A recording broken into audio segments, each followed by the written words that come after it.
찬송가 540장입니다.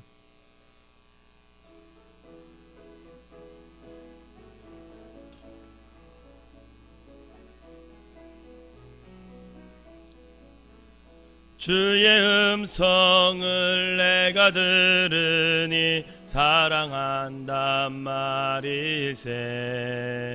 믿는 마음으로 주께 가오니 나를 영접하소서. 내가 매일 십자가 앞에 더 가까이 가오니 구세주의 흘린 보배 피로써 나를 정케 하소서. 주여 넓으신 은혜 베푸사 나를 받아주시고 나의 품은 뜻 주의 뜻같이 되게 하여 주소서. 내가 매일 십자가 앞에 더 가까이 가오니 구세주의 흘린 보배 피로써 나를 정케 하소서. 주의 보좌로 나아갈 때에 어찌하니 기쁠까. 주의 얼굴을 항상 배우니 더욱 친근합니다. 내가 매일 십자가 앞에 더 가까이 가오니 구세주의 흘린 보배 피로써 나를 정케 하소서.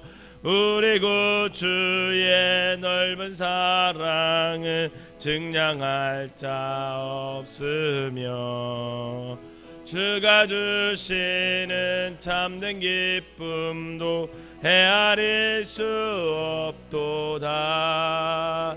내가 매일 십자가 앞에 더 가까이 가오니 구세주의 흘린 보배 피로써 나를 정케 하소서.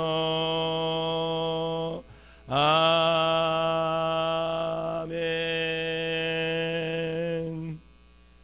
사도신경으로 신앙 고백 드리도록 하겠습니다.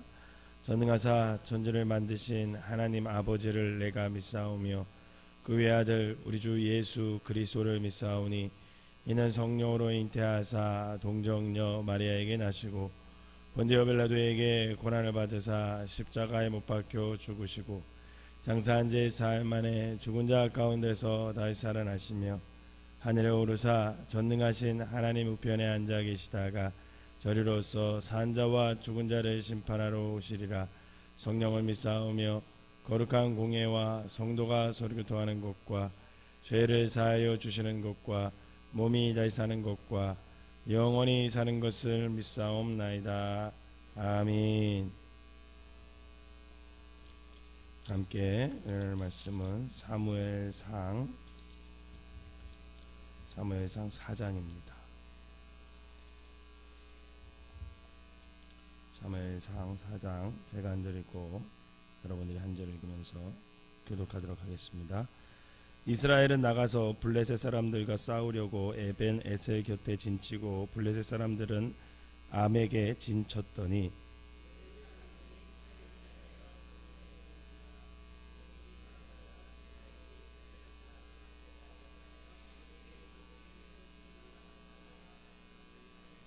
백성이 진영으로 돌아오매 이스라엘 장로들이 이르되 여호와께서 어찌하여 우리에게 오늘 블레셋 사람들 앞에 패하게 하셨는고 여호와의 언약궤를 실로에서 우리에게로 가져다가 우리 중에 있게 하여 그것으로 우리를 우리 원수들의 손에서 구원하게 하자 하니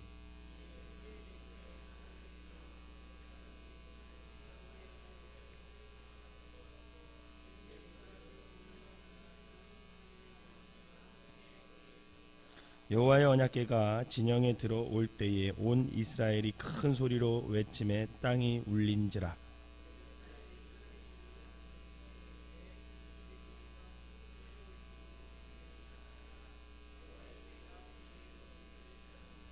블레셋 사람이 두려워하여 이르되 신이 진영에 이르렀도다 하고 또 이르되 우리에게 화로다. 전날에는 이런 일이 없었도다.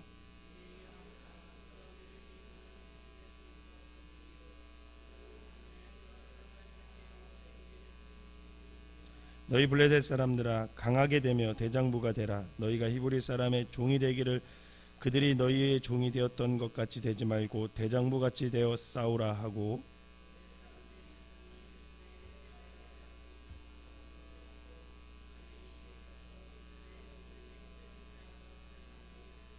하나님에게는 빼앗겼고 엘리의 두 아들 홈니와 비느하스는 죽임을 당하였더라.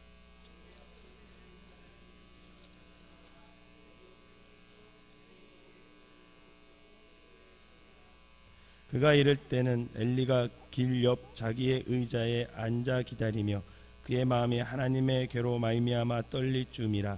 그 사람이 성읍에 들어오며 알림에 온 성읍이 부르짖는지라.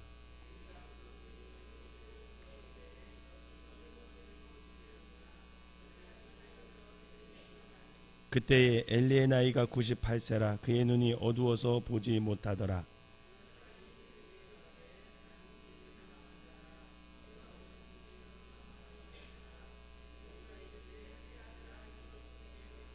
소식을 전하는 자가 대답하여 이르되 이스라엘의 블레셋 사람들 앞에서 도망하였고 백성 중에는 큰 살육이 있었고 당신의 두 아들 홈니와 비느하스도 죽임을 당하였고 하나님의 괴는 빼앗겼나이다.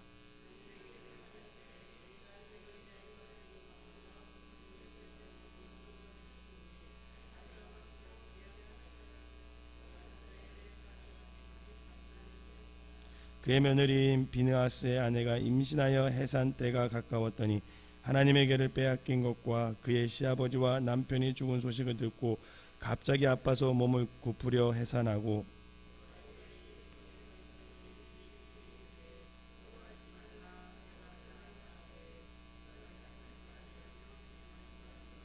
이르기를 영광이 이스라엘에서 떠났다 하고 아이의 이름을 이가봇이라 하였으니 하나님의 괴가 빼앗겼고 그의 시아버지와 남편이 죽었기 때문이며 또 이르기를 하나님의 괴를 빼앗겼으므로 영광이 이스라엘에서 떠났다 하였더라. 아멘. 오늘 이 시간에도 하나님의 은혜가 여러분들과 함께 하시기를 주님의 이름으로 축원합니다. 오늘 본문의 시대적 배경은 사사기 시대 말기 이제 왕정이 시작하기 전에 사무엘이 점점 장성해져 가고 있었고 또 하나님이 사무엘에게 함께 하시면서 말씀하기 시작했습니다. 그리고 이스라엘 백성들로 하여금 사무엘을 선지자로 받아들이기 시작한 때입니다. 하지만 아직 사무엘이 공식적으로 그 선지자로서의 지위가 주어지지 않았고 엘리의 두 아들 홈니와 비느하스가 대제사장 역할을 하고 있었던 그런 때입니다. 오늘 본문의 상황은 이제 이스라엘과 블레셋과의 전쟁이 있었습니다. 그런데 이스라엘이 전쟁에서 패해서 군사가 약 한 4,000명이나 죽게 됩니다. 그러자 이스라엘 장관들이 모여서 회의를 하게 되죠. 아니요, 하나님께서 왜 우리로 이 이방 족속 블레셋에게 싸움을 해서 우리를 패하게 했느냐, 이런 얘기를 하게 됩니다. 즉 왜 우리에게 이런 일이 일어났을까? 하나님이 왜 우리를 안 도와줬을까? 이런 얘기를 장로들이 모여서 이제 얘기를 하게 됩니다. 그런데 사실 그 얘기에 앞서 만약에 진정한 하나님의 사람들이었고 이스라엘 공동체의 지도자들이었다면 그 전쟁에서 패한 진짜 원인을 찾아서 그 원인부터 바꾸고 고치고 다시 이길 방법이 그럼 뭐냐, 이렇게 했어야 되는데 그들은 전쟁에 패한 원인은 생각지도 않습니다. 그냥 왜 우리에게 이런 일이 났을까 하면서 하나님에 대한 불평을 해놓고 이제 전쟁에서 이길 수 있는 방법이 없을까?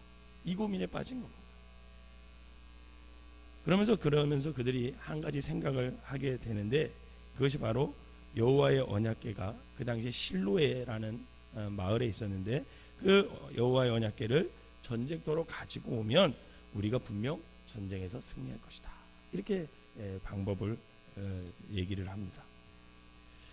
여러분, 하나님의 언약궤가 뭘까? 하나님의 언약궤는 하나님의 임재의 상징이에요. 이스라엘 사람들이 광야에 있을 때 늘 그 하나님의 언약궤에 하나님의 임에서 하나님이 말씀하셨고 또 거기서부터 불기둥과 구름기둥으로 하나님의 임재가 나타나서 이스라엘 백성들을 인도했던 것. 그게 이제 하나님의 언약궤입니다. 즉 하나님 임재의 상징적인 것. 그게 하나님의 언약궤죠.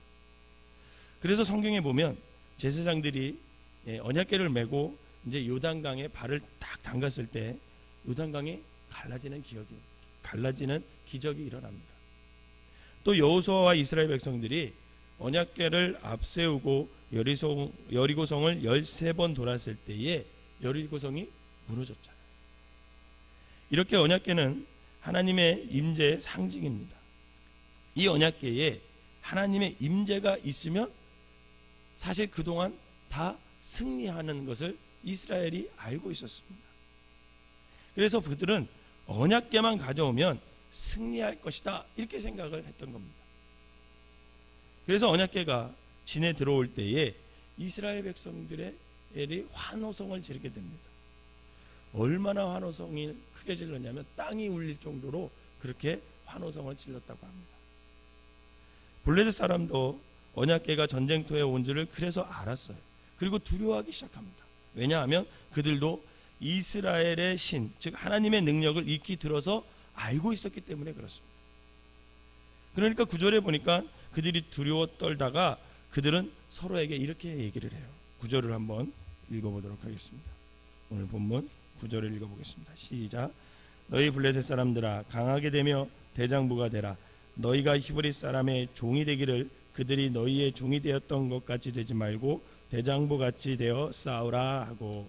아멘. 여기 보니까 그 블레셋 사람들이 사기가 떨어진 게 아니라 오히려 그들이 무슨 얘기를 하냐면 야 이제 우리가 전쟁이 더 힘들어졌다. 이스라엘과 싸우기가 더 힘들어졌으니까 우리가 더 힘을 내서 싸우자. 그렇게 얘기해요. 더 힘을 내서 싸우자. 그리고 대장부처럼 멋있게 싸우다가 이스라엘의 종이 되기보다는 그냥 싸우다가 우리가 죽자. 그렇게 결의를 합니다. 그래서 그 결의로 다시 싸움을 싸웠더니 어떻게 됐습니까? 여호와의 언약궤가 이스라엘의 군대에 있었음에도 불구하고 싸움에서 크게 지게 됩니다. 3만이나 죽었다. 이렇게 나와요. 3만. 그리고 심지어는 하나님의 법궤까지도 빼앗기는 수치를 당하게 됩니다. 왜 이런 일이 벌어졌을까? 그동안 과거의 이스라엘의 역사를 보면 이 하나님의 언약궤가 있기만 하면 다 승리했는데 왜 오늘은 이런 일이 벌어졌을까? 아주 3만이나 되는 사람들이 다 죽을 정도로 참패했을까? 하나님이 죽은 것일까? 아니면 하나님이 법궤에 전혀 능력이 없는 것일까? 오늘 본문을 통해서 우리가 분명히 깨달아야 할 것이 있습니다. 첫 번째로는 뭐냐면 신앙의 외형이 능력을 가지고 오지 않는다라는 거예요. 이스라엘은 언약궤가 있으면 승리한다고 생각하고 언약궤를 미신적인 동기에서 전쟁터로 옮겨왔습니다. 근데 옮기는 건 좋지만 옮기기 전에 전 단계에 할 일이 있었습니다. 여러분 모세가 요단강을 건널 때 언약궤를 제사장이 메고 건널 때든지 또 여리고성을 언약궤로 제사장들이 메고 건널 때 메고 걸을 때 돌 때 꼭 한 가지 한 게 있습니다. 성경을 가만히 보면 모든 사람들을 어떻게 했냐면 정결하게 해야 돼. 너희들 깨끗이 하나님 앞에 정결해라. 그리고 회개했고 옷을 갈아입었고 하나님 앞에 번제와 화제를 또 속죄제를 드리고 나서 언약궤를 매는 그런 일이 있었어요. 즉 정결 예식을 한 다음에 언약궤를 맸어요. 근데 오늘은 그런 얘기가 하나도 안 나옵니다. 성경에. 그들은 왜 전쟁에서 졌는지 깊이 생각하지도 않습니다. 실은 전쟁에서 패한 근본적인 이유는 이스라엘이 하나님께 범죄했기 때문입니다. 여호와의 제사장인 홈리와 비나스를 비롯하여 이스라엘 백성이 하나님의 제사를 멸시하고 하나님을 온전히 예배하지 않았습니다. 그래서 하나님께서 이스라엘을 블레셋에게 붙여서 심판하게 하시는 것이었습니다. 그런데 이스라엘 백성들은 이런 자신의 죄악을 회개하기는커녕 하나님의 임재의 상징인 언약궤만 있으면 승리할 거다 이렇게 생각을 한 거죠. 그러나 진정으로 하나님께 돌아와 하나님과의 관계를 회복하고 하나님의 임재 가운데 사는 것이 없다면 하나님의 임재의 상징인 언약궤는 사실 아무것도 아니라는 거예요. 하나님의 임재가 떠난 언약궤는 그냥 평범한 궤에 불과합니다. 그런데 이스라엘 백성들은 이것을 알지 못하고 참 하나님을 의지하기보다 또 그 하나님의 언약궤 앞에서 먼저 스스로들이 회개하며 정결 예식을 치르며 제사를 드리며 하나님 앞에 회개하기보다는 그냥 그 궤장만을 의지하게 되는 겁니다. 이러한 모습은 참 신앙을 저버린 형식만이 있는 신앙의 모습이다라고 할 수 있죠. 사랑하는 성도 여러분, 형식만으로는 우리의 신앙이 온전해질 수가 없습니다. 우리도 신앙생활하면서 이럴 때가 있어요. 참 하나님께 회개하고 돌아와 정말 그분이 기쁘신 뜻대로 살기보다는 그냥 문제를 쉽게 판단하고 형식적인 해결책만 나올 때가 얼마나 많은지 모릅니다. 그러나 우리가 하나님 앞에 나와서 하는 모든 행위는 형식이 중요한 게 아니라 그 중심이 하나님 마음에 합당해야 된다는 거예요. 우리가 성경을 읽는 것, 기도하는 것, 예배를 드리는 것, 봉사하는 것, 11조 생활하는 것, 헌신하는 모든 것들이 그 마음의 중심이 하나님께 드려지지 않는 상태의 것들은 하나의 형식밖에 되지 않습니다. 반면 우리가 예배를 드리는 중심이, 또 성경 말씀을 읽고 기도하는 중심이, 또 순종하는 중심이, 봉사하는 우리의 마음의 중심이, 또 11조 생활하는 우리의 마음의 중심이, 또 여러 가지 교회에서 헌신하는 그 사람의 마음의 중심이 하나님 보시기에 합당할 때 거기서 능력이 나타난다는 거죠.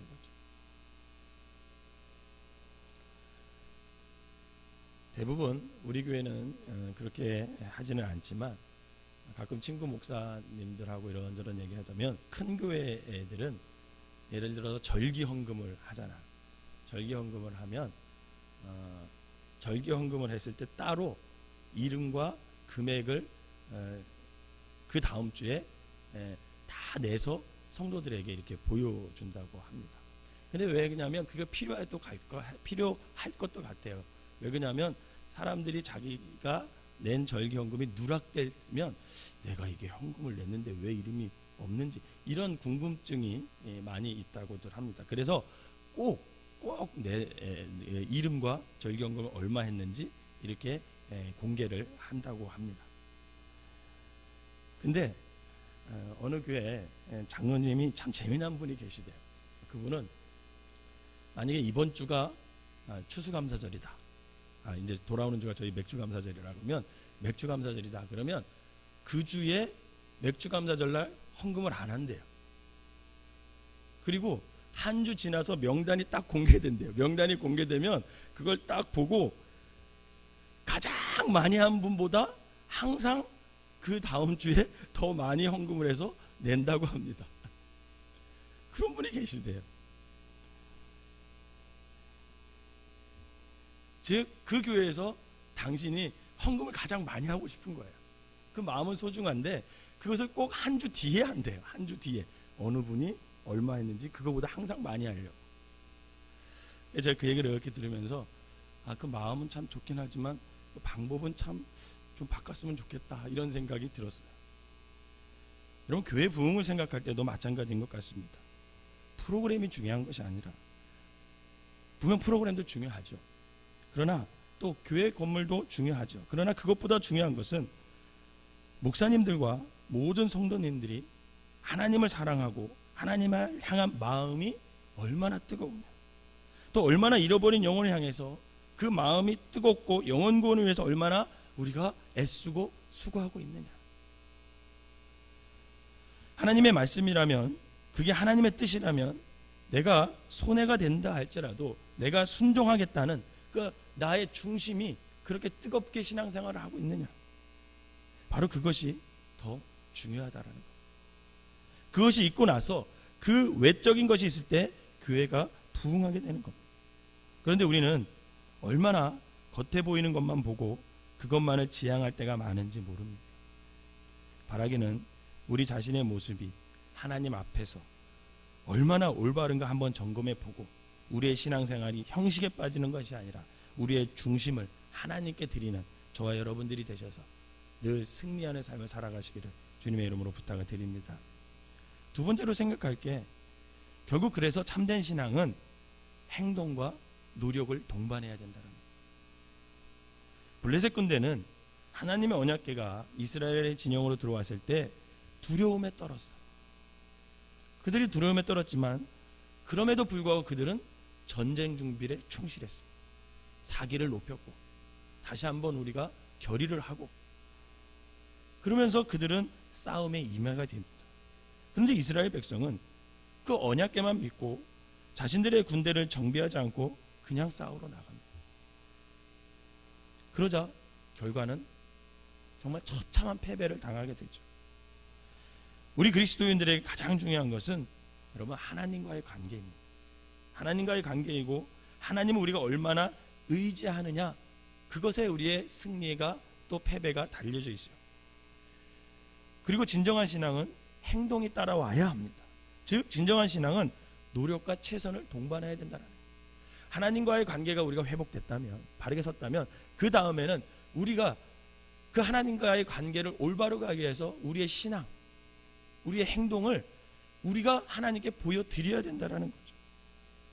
언젠가 담임 목사님께서 설교를 하시는데, 실력과 믿음의 두 날개를 우리 그리스도인들이 가져야 한다, 이렇게 말씀하셨어요. 근데 아멘이 되더라고요. 맞는 말이죠. 여러분, 교회가, 우리 성도가 실력을 길러야 됩니다. 또 기도도 열심히 하고 하나님의 말씀을 많이 읽고 배우는 것과 더불어 우리 매일의 삶에서 최선으로 하나님의 말씀에 따라서 살 때에 거기에서 진정한 신앙의 능력이 발휘가 되는 거죠. 그러므로 믿음이 부족한 사람들은 여러분 믿음을 키우시기를 바랍니다. 실력이 부족한 사람들은 실력을 키우시기 바랍니다. 그래서 믿음과 실력의 건강한 두 날개를 갖고 하나님의 뜻을 이루는 그런 비상의 날개를 우리가 펴야 된다라는 겁니다. 그럴 때 우리가 승리하는 신앙의 삶을 살 수가 있다라는 거죠. 우리가 믿음이 있으면 그 믿음에 맞는 그런 행동과 그런 노력과 삶의 모습이 더불어 따라와야 된다라는 거죠. 겉으로는 믿음이 있는 것 같은데 그 삶이, 그 모습이 그 믿음에 있는 것만큼 따라오지 못한다면 그것은 능력이 없게 된다라는 겁니다. 바라기는 형식적인 신앙의 모습이 아니라 우리 마음 중심을 주님께 드림으로 날마다 주님과 동행하시기를 주님의 이름으로 부탁을 드립니다. 또한 하나님의 말씀을 따라, 하나님이 주신 시간과 재능을 따라 믿음과 실력을 길러서 우리가 늘 낭망하고 패배하는 삶이 아닌 하나님의 이름을 드러내는 그런 승리의 삶을 살아가시기를 주님의 이름으로 축원합니다. 기도하겠습니다. 사랑과 은혜가 충만하신 하나님 아버지, 늘 신앙의 외형만 아버지가 신경 쓰는 것이 아니라 우리의 신앙의 중심을 하나님 보시기에 아름답게 가꿀 수 있는 믿음의 사람들이 될 수 있도록 인도하여 주시옵소서. 그리하여 우리의 중심이 하나님을 향하게 하여 주시고 우리의 중심에서부터 모든 신앙의 행위들이 나올 수 있도록 인도하여 주시옵소서. 또한 아버지 하나님, 하나님과의 관계가 회복되게 하시고 하나님과의 관계가 회복됐다면 아버지 하나님, 그 하나님의 관계와 회복된 그 믿음만큼 아버지 하나님, 그 믿음의 분량만큼 우리의 삶 또한 그 믿음을 뒷받침할 수 있도록 하나님 인도하여 주시옵소서. 믿음과 삶이 아버지 동떨어져 있는 삶이 아닌 그 믿음과 삶이 함께 조화를 이루어 아름다운 신앙의 모습이 우리의 삶 속에서 나타나게 하여 주셔서 아버지 하나님, 경건의 능력이 나타날 수 있는 귀한 성도들 되게 하여 주시옵소서. 그리하여 그 능력으로 아버지 인생의 어려운 일을 만날 때 아버지 하나님 블레셋과 같은 아버지 험난한 아버지와 장벽을 만났을 때 하나님 능히 하나님께서 우리를 인도하여 주시고 하나님께서 우리를 도와주셔서 아버지 그 능력으로 말미암아 그것을 뛰어넘고 승리하는 삶을 살고 결국은 하나님을 높이고 하나님에게 모든 영광을 돌릴 수 있는 귀한 삶들이 될 수 있도록 인도하여 주시옵소서. 이 새벽에 나와서 기도하는 모든 분들 아버지 믿음과 삶이 아버지 조화롭게 하여 주시고 아버지 저들의 그런 삶을 통해서 하나님의 영광이 나타나게 하시고 우리가 많은 사람들로부터 칭찬 듣고 믿음이 아버지 하나님 모든 어려움을 뛰어넘어서 하나님의 임재를 경험하며 살아가는 귀한 성도들 되게 하여 주시옵소서. 이 시간에 회개할 거 있으면 하나님 앞에 회개하게 하여 주시고 아버지 하나님 다시 회복할 거 있으면 하나님 앞에 다시 회복하게 하여 주셔서 아버지 하나님 우리가 아버지 하나님 믿음의 능력으로 아버지 경건의 능력으로 아버지 삶을 살아갈 수 있는 귀한 성도들 되게 하여 주시옵소서. 귀한 예물을 드립니다. 아버지 하나님 예물을 드린 손길마다 축복하시고 저들의 경건의 능력으로 날마다 승리하며 살아갈 수 있는 믿음의 사람들 되게 하여 주시옵소서. 예수님의 이름으로 기도하옵나이다. 아멘.